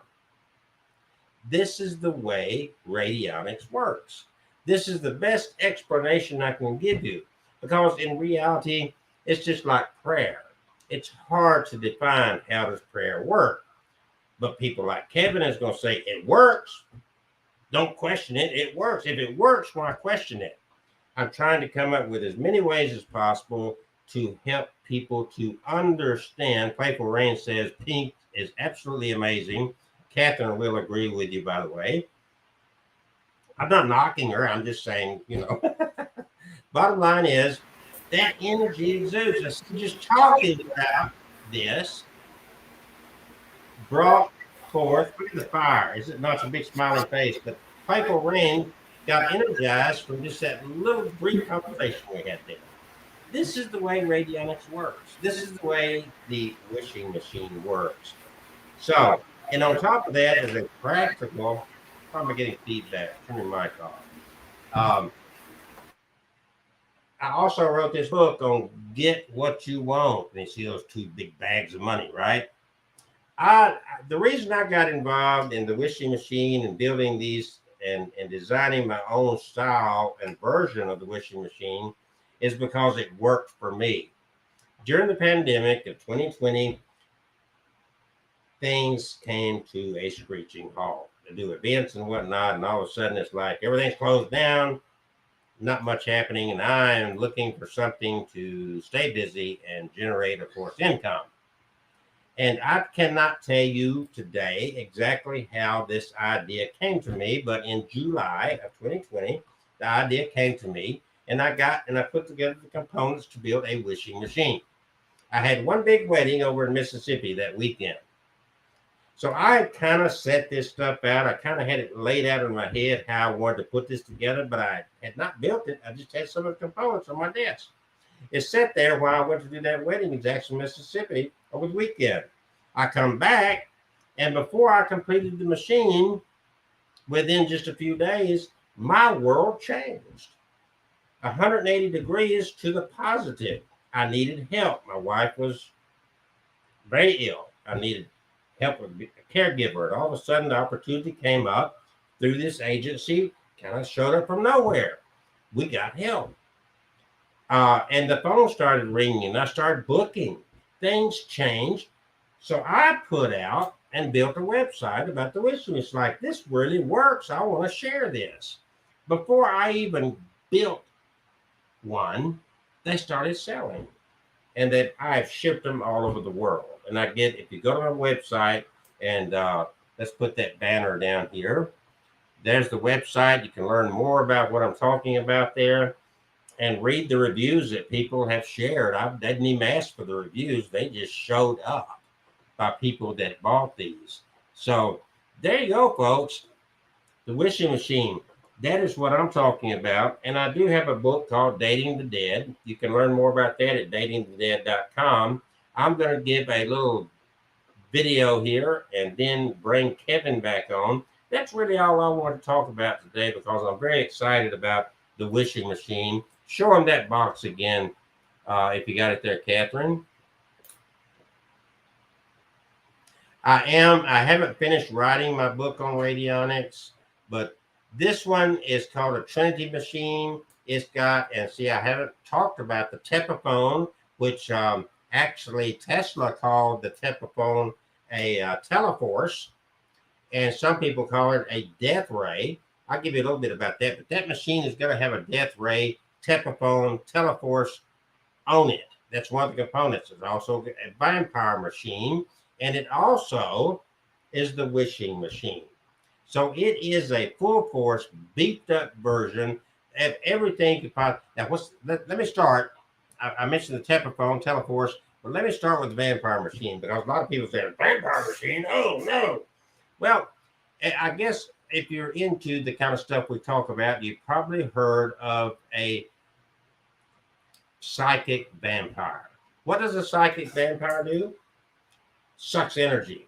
So Sucks you're all around of it. somebody that you like, you spend time with them, but at the end of it, just a little bit of time with them, you feel drained. And you say, that person drains me of my energy every time. It's a psychic vampire. So this has built into it a vampire machine that you use. You can get energy through this device by putting in and say, well, I want to get energy from a waterfall. You put in a picture of a waterfall into the input tube of this device. Or it could be the sun. Now, for the more nefarious deeds of people out there, they could actually steal energy from an individual, which I don't recommend that, but that's the way that psychic vampires come about. Now, the Tepophone or teleforce, up above that purple plate up there, will be a light mounted.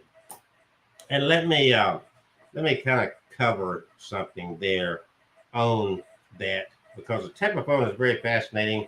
Um, our friend Nikola Tesla was very opposed to war. He hated war. And so he's the one that came up with what he called teleforce, also a death ray. So he had built a death ray. Let me get to where I want to share instead of just talking off the top of my head here. I want to read what I've written earlier here on this, and then I'm going to turn this back over to Kevin. Tepophone, and I'll just skip some of Tesla stuff, but they're all one and the same. Tepophone is an interesting place in occult lore. It's supposedly the most powerful magical weapon ever created, and that's what makes this a Trinity machine because it's a 3-in-1. It's essentially a magical death ray generator. We're not using it for the purpose of doing bad deeds and sending out a literal death ray. It's a vibrational instrument which could emit vibrations across any distance. It could make a change. Let's say you're in Tennessee, you're in Nashville, and you've got somebody that you want to do something positive for, and I'm going to keep it on the positive side. I don't think anybody really wants to do anything bad, right? You've got somebody out in California that you want to send some positive energy to. Maybe you need some healing energy. Maybe this person is not well, or they may need a job. There may be any number of things that they need your help. So on that machine, you go through the wishing machine part of it, but there is a laser light beam attached to there. It's not attached to that one yet. And there's different colors of light. It serves as a wireless transmitter of energy. Any kind of thought can be transmitted by the Tepophone as well. A device is possible to cause and create and change physical properties that may be dealing with in your physical makeup. I'm not going to say it cures. I have to be careful with that. that could get you in trouble. It's described as a framework of holding multiple optic lenses. This is a more modern version of this light. It has a remote control. You can use different colors of lights. And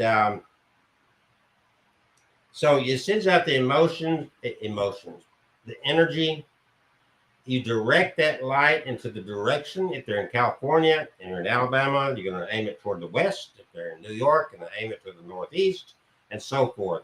And you will let the machine do its work. So the Tepaphone, the vampire machine, the wishing machine, all these items were dealing with energy, and the reviews and the things that have come about from this has been amazing. I'll be talking about this more this weekend, and I'll have some of my machines on display there, and I'm very excited about that. In the meantime, you can go to thewishdr.com. It's scrolling at the bottom of the page here. I'm going to bring the Hat Man back. The Hat Man.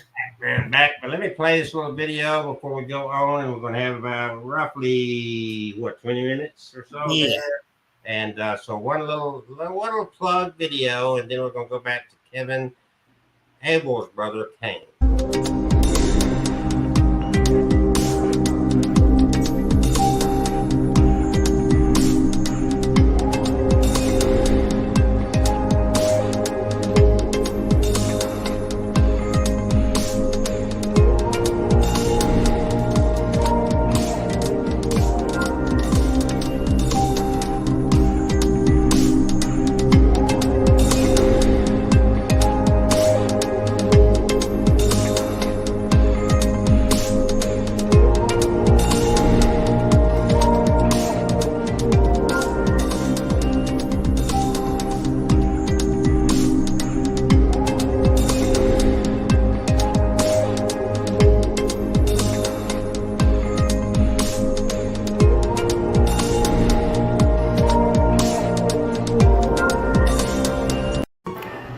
So what is your wish?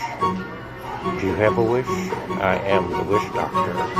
You can make your wishes come true.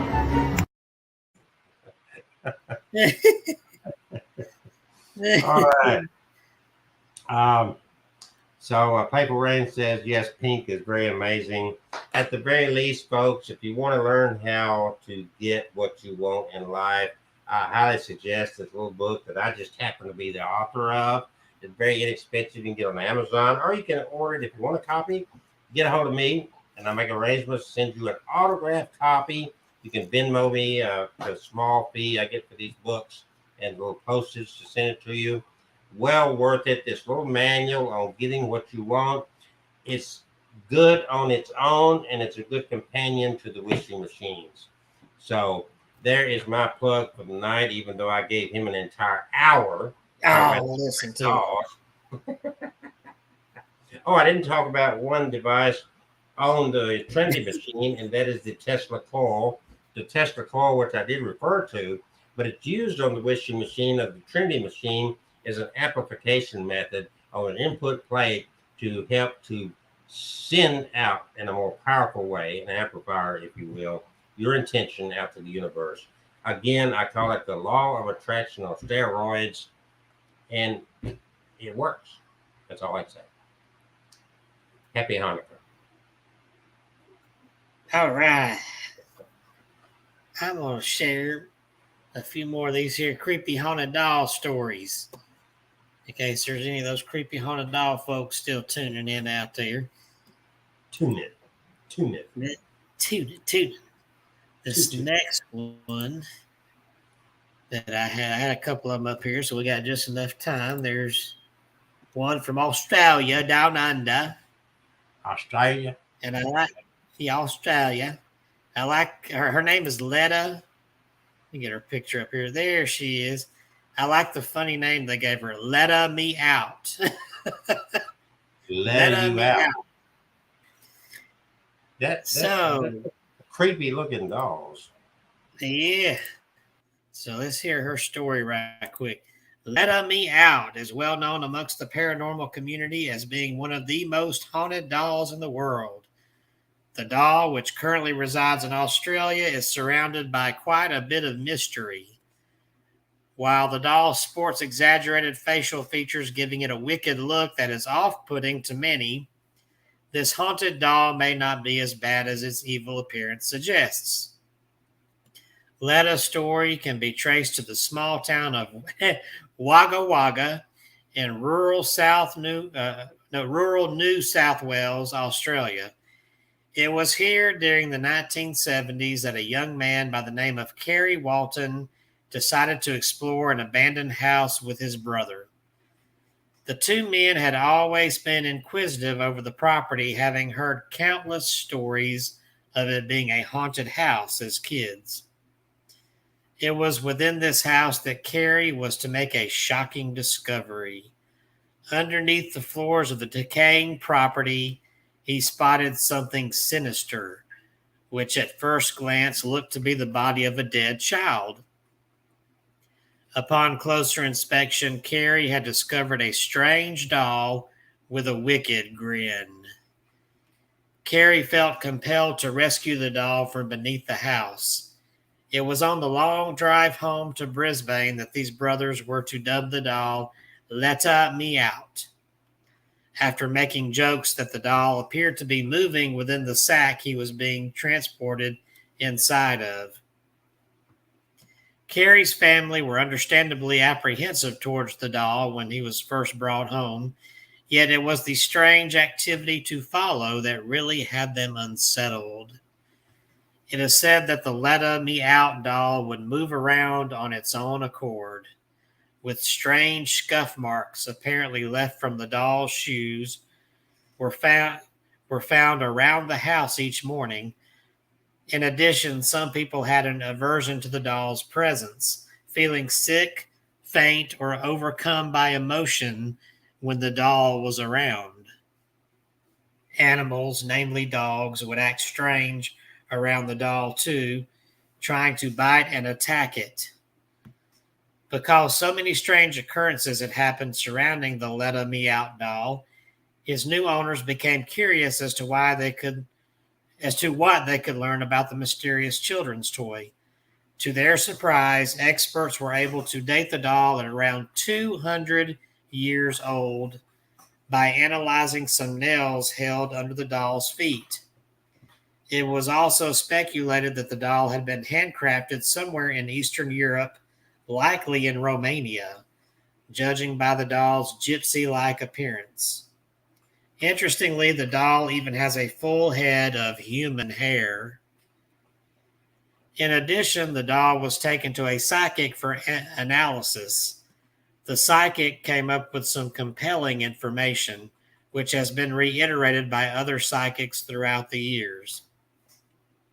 It is said that the doll is actually inhabited by the spirit of a young boy who died a long time ago from drowning. It is speculated that the doll may have been created in this boy's likeness. Kerry was even allegedly told that he would never be separated from the doll. This was put to the test when the opportunity to sell Letta Me Out arose, yet Kerry just could not bring himself to part with the doll. Today, Letta Me Out has become an integral part of Kerry's family. Though this haunted doll appears to look a little creepy, its sad backstory means that the doll may just be inhabited by an innocent child's spirit. The doll is believed to be good-natured and to even bring luck to those who come into contact with it, which is one reason a lot of people would love to meet the doll. Kerry tours and does occasional public appearances with Letta, where fans of the doll are able to meet and have their photo taken with one of the world's most haunted dolls. The best way to keep up to date with the doll's activities and appearances are via Letta's Facebook page. Oh, I'm going to have to join that. An added bonus of following Letta Me Out on social media is that all posts are written by the doll in first person. So that's cool. I've seen that picture of that doll around a lot. I just didn't really know what the story was there. But next I'm going to tell you. Huh? Did you let me out? Let me out. Let me out. Let me out. Oh, Piper Rain is giving us a lot of communique here. What did she say? She likes pink. Yeah. She's smiling at something. So that was something back when you were talking. I can't remember now what it was. Okay. It was all right. Something you said, probably making fun of me. Make fun. So I assume you got another story that you want. Yeah. Okay. Oh, I don't want to cool. intrude upon your precious time. Now, this one I've seen around several times, not in person, but I've seen her picture floating. And that is Mandy, the haunted doll. Let's see. Or not. Wait. Before I tell her, I've already got Ruby's story. This is another one that I've seen around too. Let's tell Ruby's first because I have her story up already. Ruby the doll is both sweet and creepy. Does she represent a phenomenon still somewhat unknown and misunderstood concerning planes of existence and consciousness? Or is she merely the transmutation of her former owner, a little girl reaching out from beyond time and space to be touched and loved? Who knows? So here's the story of Ruby. There's always something a bit unsettling and mysterious about occurrences and things that are not in our realm of comprehension. There's always that gray zone surrounding the world of the paranormal and planes of existence that may or may not exist. Every now and then, something weird rears its very strange head and makes us wonder. Ruby was a family heirloom with an uncomfortable history. The Traveling Museum of the Paranormal and Occult offers a one-of-a-kind experience for lovers of the occult and strange phenomena. Created in 2014 by Greg Newkirk and Dana Matthews, the museum transports weird objects of all kinds to haunted locations across America. Since its inception, Ruby the doll has been a beloved part of its collection of strange and eerie artifacts. Ruby came to the museum from a friend of curator Dana Matthews, whose family had hidden her away, the doll, away in a dusty attic stuffed into a cardboard box with other items. She had been a treasured heirloom for more than a few generations, but over the years the family became convinced that Ruby was a bit more than just a doll. According to the family that owned the doll, it possessed some unsettling characteristics. For one thing, it seemed to be able to move around a room by itself, and it was also known to emit eerie, unearthly sounds. Oddly, too, some family members believed that Ruby possessed the unique ability to make anyone in her immediate proximity fall suddenly ill with headaches, allergies, exhaustion, and most often extreme nausea. Ruby had belonged to a little girl in the donor's family who, according to legend, died while holding Ruby in her arms. The constant feeling that the spirit of their long-dead relative was still attached to her favorite doll plagued members of the family. The family called in a psychic medium to help the spirit pass on, but this effort failed, and after passing the doll from family house to house, they finally decided to give the doll to the museum. At first, nothing happened, and the doll sat quietly on a display shelf. Shortly after her arrival, the curators began to notice that visitors to the museum would be drawn to hold the doll and rock her back and forth. While they never became ill, many found themselves overwhelmed with maternal feelings. So, again, is she merely the transmutation of her former owner, a little girl reaching out from beyond time and space to be touched and loved? Who knows, but perhaps she truly is. And I would wager a guess that she is. And now, the one I was about to talk about, and I threw her picture up there, Mandy, the haunted doll. That's another little lovely there. I got to pull her story back up here. Don't you love when your computer messes up on you? Okay, Mandy, here's her story. In a world where the paranormal exists, there are a ton of haunted dolls and figures other than the one made famous in the 2014 horror movie Annabelle. Some of them aren't as malicious and sinister, but they're still creepy nonetheless. Meet Mandy the Haunted Doll, who is currently on display in the Quesnel and District Museum in Canada. Mandy, a doll created sometime between 1900 and 1920, was given to the museum by a donor who wished to remain anonymous. The donor had a chilling experience with the doll and wished to get rid of it without destroying whatever historic quality it possessed. One night, the donor was awoken by extremely loud cries, the cries of a baby that were echoing and radiating from the basement where the doll had been kept. Only one problem: a baby was not present in the house at this time of night. After hours of listening to the shrieks, the donor finally mustered up the courage to sneak into the basement and examine the source of the cries. Upon arrival, they found nothing but an open window, and Mandy was missing, only to return the next morning. After dropping Mandy the Haunted Doll off at the museum, the donor confirmed that an experience like that never occurred again. However, the arrival of Mandy at the Quesnel and District Museum started a new wave of distress and discomfort for the staff and visitors there. Almost immediately after being placed in front of the front door, staff members started reporting that their lunches were going missing, only to show up neatly tucked in a random drawer hours later. Books and stationery started going missing on a routine basis, too. Eventually, Mandy had to be moved to a more private display, one away from other dolls of her kind, because it's rumored that she would topple them over in the middle of the night due to some sort of jealousy.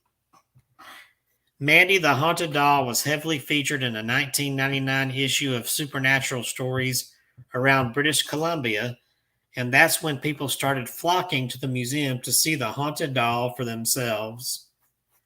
People who visited the decades-old toy had trouble getting pictures of Mandy because their batteries would die or the flash of their cameras would inexplicably turn on and off while trying to take photos.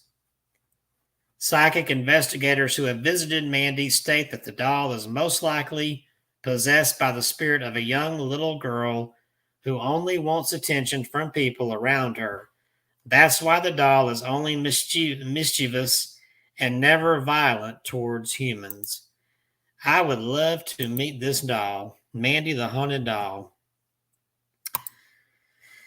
And if you want to meet some of my dolls, I'm going to have them at the convention this weekend along. I'll go ahead and bring Convention, BJCC, downtown Birmingham. Yes. And Catherine will be with us there Saturday. And Yes. Kevin and I will be there all day Sunday. We will have books. He will have dolls for display. Yep. And I may have, I'm going to bring a doll or two, but who knows? I might sell a doll. And I'm talking about very interesting dolls. I'm not talking about the same regular old plain old dolls by any stretch of the imagination. So anyway, you want to show up, we do have our books, and we're going to have some things on display. And the best part of it is, folks, you get to meet us. What more can you ask? You get to meet us. And so that would be fun because we are fun people. Well, at least I am. Kevin is sometimes. Hey, I think I'm not exactly boring. I didn't say you were boring. I just Catherine is back with us. We're about to say good night. Thank you for joining us. I don't know what our subject is going to be from now, but I'm sure we'll come up with something very interesting.